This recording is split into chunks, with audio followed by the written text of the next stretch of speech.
I'm on the Gatherings Committee, which has worked hard to put on summer conference. And so it's a real pleasure to be here today and to introduce these three wonderful people, two of whom, all three of whom probably don't need an introduction for many of you. But first I will introduce Harry Knox, who's sitting here to my left. Harry is the founding director of the Human Rights Campaign Foundation's Religion and Faith program, which seeks to amplify the voices of faith leaders speaking out for justice for lesbian, gay, bisexual, and transgender people. He has been privileged to serve on President Obama's first Council on Faith-Based Neighborhood Partnerships. His husband, a civil rights lawyer, Mike Bozeman, formerly of Atlanta. I have to add that in.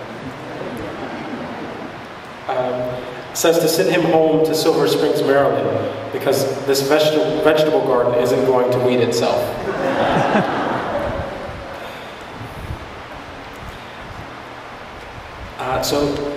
We'll go over here to Tony. And as you guys already know, Tony is a professor emeritus of sociology at Eastern University.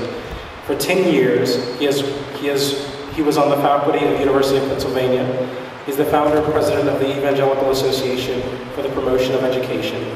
He has authored 38 books, and Dr. Campolo is married to Peggy. They have 2 children and 4 grandchildren. And Peggy Campolo, also a graduate of Eastern University, has been an advocate for 25 years. She works for social justice and understanding mostly with the church. She is an author herself, contributing to several books in print as well as an editor. She and Tony have been married for over 50 years. As with most married couples, they are on the same page in many areas. One, however, has drawn some attention. And that is the subject about which we will be speaking today. I know that the Gatherings Committee worked hard to offer a conversation that would be beneficial to all of us here gathered, and I hope that it will be so. If you guys would join me in prayer.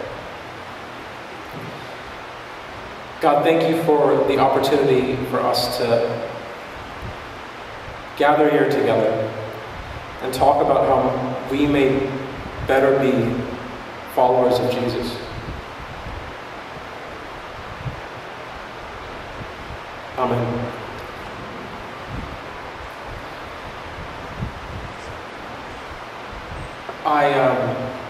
I was saying to a couple of friends earlier that one of the things that often comes to my mind when people tell me that we're going to have a conversation about homosexuality in the church is I think about a quote from W.B. Du Bois in his Souls of Black Folks, when he was talking about his experience going around the country in the early 1900s. And he talks about how at some point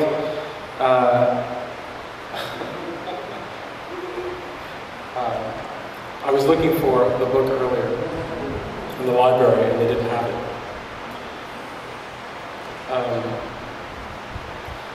At some point, Du Bois makes a reference to the fact that he goes around and he always hears people coming to him and saying things like, "Don't these Southern outrages make your blood boil?"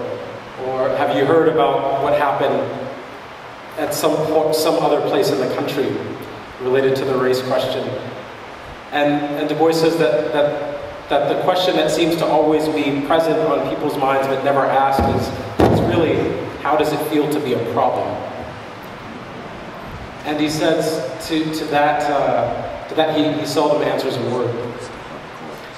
And I think that for many of us who are gay, lesbian, bisexual, transgender, we tire of questions that focus on us as a problem, where we're always the subject of someone else's conversation, and very rarely participants in it. And I think that what these three people have done and spent so much of their lives doing is presenting to us the opportunity posed by the questions that our churches are asking. And so, with that said, I want to turn to each of them and ask a simple question about where we are today as the church. Eric? Well, first of all, Lucas, thank you for the invitation to come and be again with this great gathering. The Baptist Peace Fellowship has a very special place in my heart. The last time I was with you all was in Berea, when you had your national gathering, or international gathering there a few years ago. And then I got to be the sort of conference participant I like to be. I actually came and spent the week with you and was part of most of the conference. And that I prefer much to what I'm doing today, which is dropping out of the sky and going back to the airport to go to San Diego tomorrow. So I apologize for being like that. I know the Campolos join me in frustration at not being able to really be with you a lot of times in the ways that we'd like to be. But I am grateful for the opportunity to come and talk a little bit today, and mostly to be in dialogue with these great friends who are indicative, I think, of where we are in the country, both in the church and in the secular conversation about lesbian, gay, bisexual, and transgender people. We are at that time of fruitful ripeness when the peelings start to come off. And sometimes when the peeling comes off, it seems painful at the time, but then something inside is free. And that's where we are right now, is at that time of ripeness where things are beginning to open and be revealed for what they really are. The casings around which we've tried to place this conversation have turned out to be old wineskins. And the message from God is a new message. And LGBT people are the messengers in this generation for a new set of understandings, primarily around gender role and what those are. What gender roles properly are. Because I think more than anything else, Gene Robinson is right about this when he says that what we've got to get over in this country is straight men's fear of being made to look like or act like a woman.